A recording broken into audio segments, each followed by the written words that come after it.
Hello everyone and welcome to Stars English. Video ko isa har'aatiin ammoo waa'ee pronunciation sitti mul'isa. Pronunciation afaan namoota afaan Oromoo akka afaan isaanii jalqabaatti haasa'aniif yookaan afaan Amaariffaa haasa'aniif sagaleewwan Ingiliffa keessatti uumuuf dandeenye sitti mul'isa maaliif akka uumuu hin dandeenye haala kamiin dubbachuu akka qaban haala kamiin pronounce godhamuu akka qaban illee ifa godheessitti hima.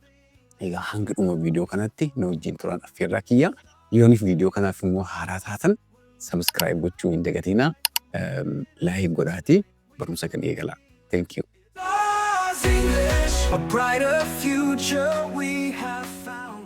Egaa sagaleen the jennu th as keessatti argamu kun yoo hedduu nuti maal jennee yaamna the jennee yaamna. Okay? Zaman jenna. What's actually wrong? Zaman osoo hin taane zamni sagalee zeddii keessa jiru. Za, look, zero. Okay, inni zedha. Sagaleen th keessa jiru ammoo ze osoo hin taane ze jenneet dubbisna. Yoo haasofne illee haala kanaan haasofamne jechuudha. Okay? Asitti ammoo xiqqoo laafaa ta'eet jira garuu akkuma takka like fakkeenyaaf Thursday hojennu Thursday Thursday osoo hin taane Thursday jenneet dubbisuu qabna jechuudha. Look, the sound in th here simboolii kanaan bakka bu'ame jechuudha. Simboolii kana gartanii yeah, so that is the, like the sound in think. Okay? Jechoota akkamiitu sagalee kanaan bakka bu'a kan jiru sitti mul'isa. Kun ammoo simboolii kanaan bakka bu'a. The keessa kan jiru immoo simboolii isaas agartan kanaan bakka bu'a. So isaan kanneen beekuun Ingiliffa keenya haalaan pronounsaa goonuu gargaara. Isa qofa osoo hin taane faranjoonni illee yoo haasa'an maal jechaa akka jiran akka hubannu godha jechuudha. Amma yoo hedduu dhaggeeffannee kan wanta namoonni afaan Ingiliffaatiin afaan hiikkatan yoo haasa'an yaadni isaanii kan sirriitti nu godhuuf maaliif seetan pronounce haalli nuti pronounce goonii fi haalli isaaniitti pronounce godhan xiqqoo adda adda waan ta'eef jechoota waan nu beeknu san haalaan hubachuu dadhabne jechuudha. Kanaafuu rakkoo kanallee nu fura jechuudha. Okay? Egaa look amma father hojennu th jiraami. Father. Father? Father? Asitti jechuudha. The jenna jechuudha. Akkuma sagalee the man keessa jirutti father illee jennu th'n sun sagalee kana qaba jechuudha. Simboolii kanaan bakka bu'ama. Xiqqoo garaagarummaa warra kana wajjin jiru maal seetan? Inni kun hoolannaa qaba naannoo kanatti. The ni jabaata jechuudha. Namni xiqqoo ni laaffata hoolannaa naannoo kanaa hin qabu jechuudha. Sagaleen kun ammoo sagalee keessatti argamu seetan sagalee like think, I think, thank you hojennu namoonni tokko tokko thank you jedhu it's not right because sagalee s miti kan qabu sagalee the jedhu qaba malee jechuudha.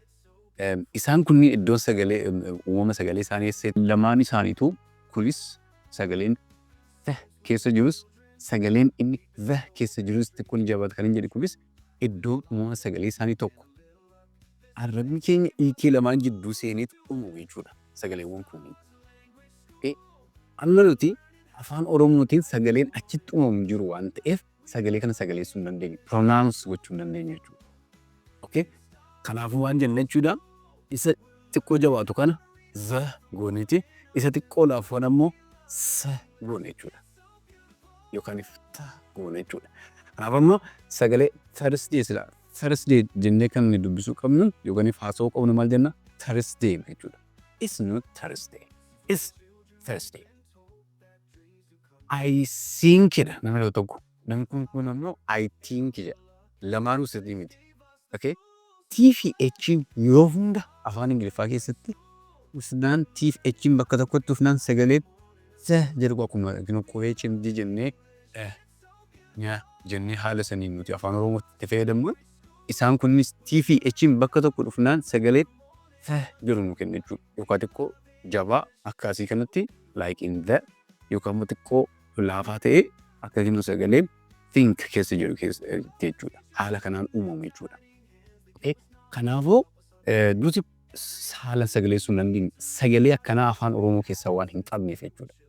Amma fakkeenyaaf namni afaan Amaariffaa qofaasu yookiin immoo Semitic language warri haasa'an afaan Tigree, afaan Hadaree, Arabiffaa afaan kunniin keessa sagaleen kun hin jiru.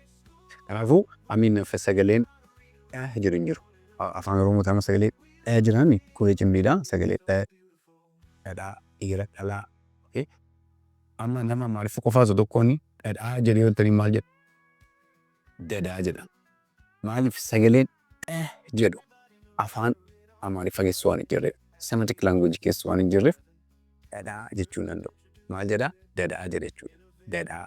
Kanaafuu sagaleen daa jedhu sun haala sirrii ta'een sagalee kan jedhu kana bakka hin bu'u.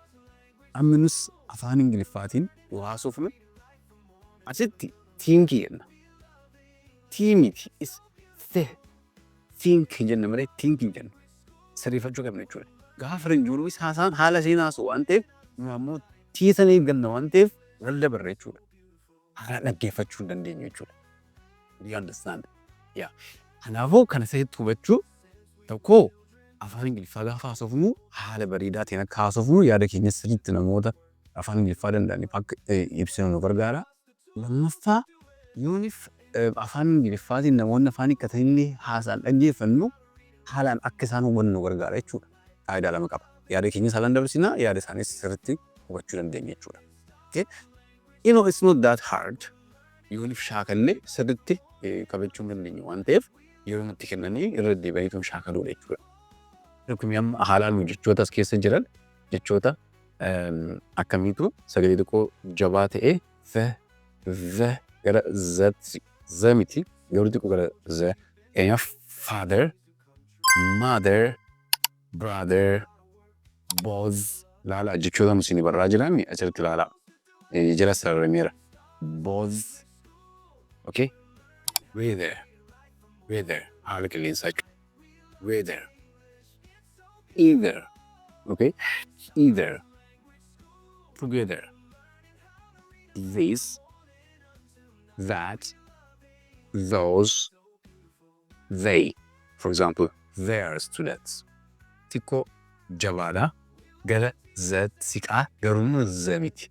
Arrabni keenya fiixeen arrabaa jidduu ilkaan jala gubbaa fi ilkaan jalaa jidduu seeneeti sagaleen kun uuma jechuudha. The man. Brother, father, mother. Whether. Ni takka wajjin ajina.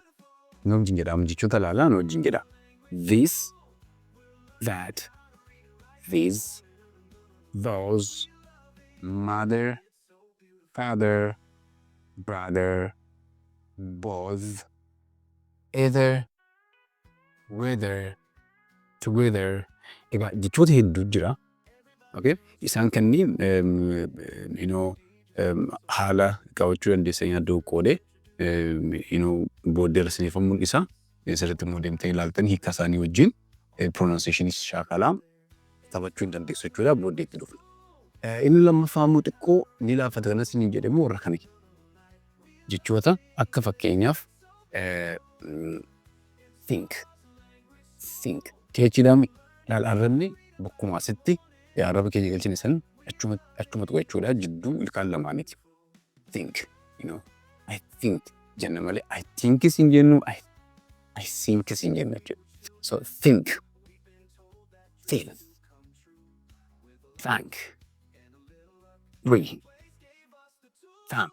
kulaa buddu jechuudha. Isaan kun maal jenne garaagarummaan warra kana wajjin qabu maali? Kun jabaata warri kun ammoo ni laanfatu jechuudha. Okay? So let's say together. Say after me. Think, think, thank, 3, 30, thump. Haala kanaan pronounce gochuu qabni. Isaan kanneen shaakaluu qabni Ingiliffa bareedaa haasa'uu barbaanni. Isaan kanneen sirriitti understand gochuu qabni jechuudha. Kanaafuu wanti isin sirriitti naa qabachuu qabdan maal seetan? T fi H'n bakka tokko dhufnaan zas miti, sas miti, tis miti. Maal malee jettan? Fe jennee jechuudha. Amma fakkeenya biraa. Maqalee kan jennu maqaluu Itoophiyaa keessa jiru magaalaa Maqalee nuti amma afaan Oromoo haasofnu maal jenna Maqaleen Amaariffaanis Maqaleedha. Garuu warri afaan Tigree haasan Maqalee jedhan ma'alee ma'alee. Garuu sagaleen jettu sun afaan Oromoo keessa waan hin jirreef nu maaliin bakka buufanne jechuudha. Sagalee jettuun bakka buufan Maqalee jechuudha. Yesi kanaaf ammas Ingiliffaa haasofnu TFH'n bakka takkatti dhufan sagalee kan amma kan siitu kan sagalee osoo hin dandeenyeef yookaan ta jenna yookaan z jenna yookaan s jenna jechuudha. Uufuu sirrii miti. Akkami jenna jechuudha. The and the. I think jenna mother jenna. Okay? Throw jenna. Okay? Throw jenna. Weather jenna. Weather. You see? Haala kanaan pronunciation keenya sirriitti fooyyeffachuu bareeffachuu hin dandeenye jechuudha. Amma garan jechoota isiniif qopheessetti haa deemnu pronunciation illee yeroo naan jedhu ani wajjin jecha sirriitti improve akka gootan hin barbaada. So deeqaa lamaa sadeen takka viidiyoo kana do'annee adeemina. Okay, good. Egaa akkuma ibsa koratti sirriitti hubachuu yaaltan sagalee lamaan kun sirriitti hubannoo keessa seenuu qaba. Haalaanis sagaleessuu qabna, pronounce gochuu qabna. San ta'uu baannaan Ingiliffuu mataa keenyaa tokko akka uummachaan deemnee sodaadha. Yoo faranjoonni haasan kan nuun galle yoo nu haasofnu kan isaan hin galle taanaan immoo rakkoo waan ta'eef kana sirriitti hubachuun barbaachisaadha. So we have this sound like what I told you earlier. Isa xiqqoo laafaa vibration naannoo mormarraa hin qabne jechuudha. Namni hin qabu jechuudha. So this is the sound in like mother and the sound in father. We have brother. Gara z kan siqu jechuudha. Z miti ni siqa malee. Weather and leather and feather. Okay? Mee wajjin haa jennu mother, father, brother, weather, leather and feather. Baadlee jechuudha. Good. And the other one is isa laafaadha. Egaa isaan kunniin maqaadha. Achumaan hiika isaanii qabachuu hin dandeessu. Hiikaallee qabachaa pronunciation isaa kalaa akka deemtaniifi. And this one is teeth. Teeth hin jennu. Teeth ilkaan jechuudha. And mouth. Okay. Herrega jechuudha fi path karaa bath bakka dhiqannaa. Cloth huccuu yookaan uffata. Truth dhugaa jechuudha. Length dheerina jechuudha. Mee takka irra deebinee haa jennu wajjin shaakalaa. Teeth, mouth, path, bath, cloth, truth, and length. These are very important, It's worth knowing. And the other one are the verbs, okay? As the more gochaawwan qabna isaan halaallu. So we have breathe, hargamu jechuudha. Breathe and then bath kun gochaadha.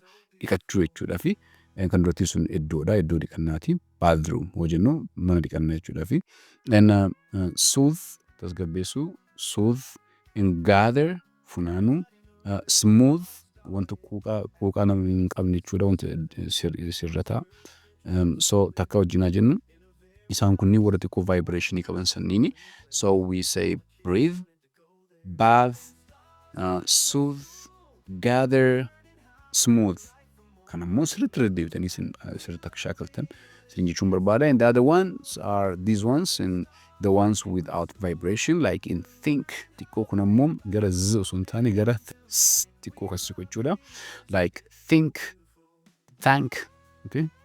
Thank and throw darbachuu. Thirsty, and then threaten jenna malee threaten hin jennu jechuudha.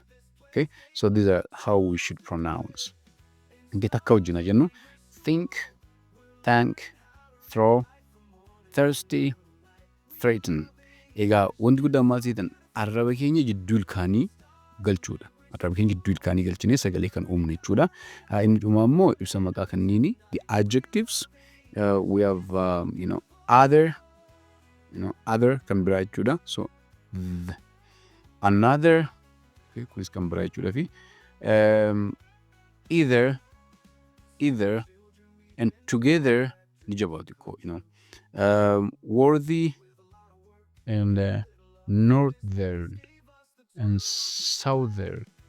Okay, northern and southern, we pronounce them that way.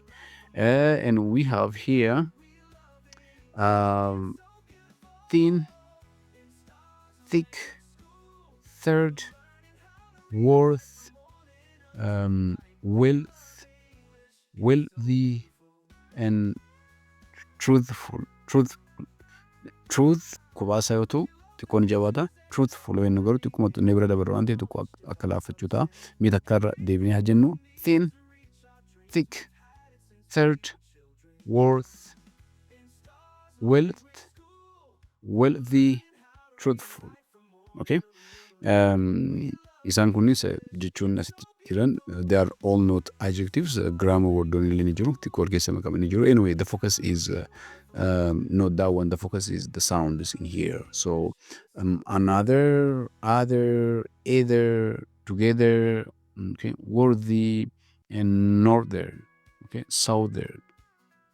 Okay, so isaan kanniin sirriitti haalaan akka shaakaltan yoo haasoftanis haala kanaan haasoo akka dandeessan isin jechuun barbaada. Thank you so much. Okay, that's very nice.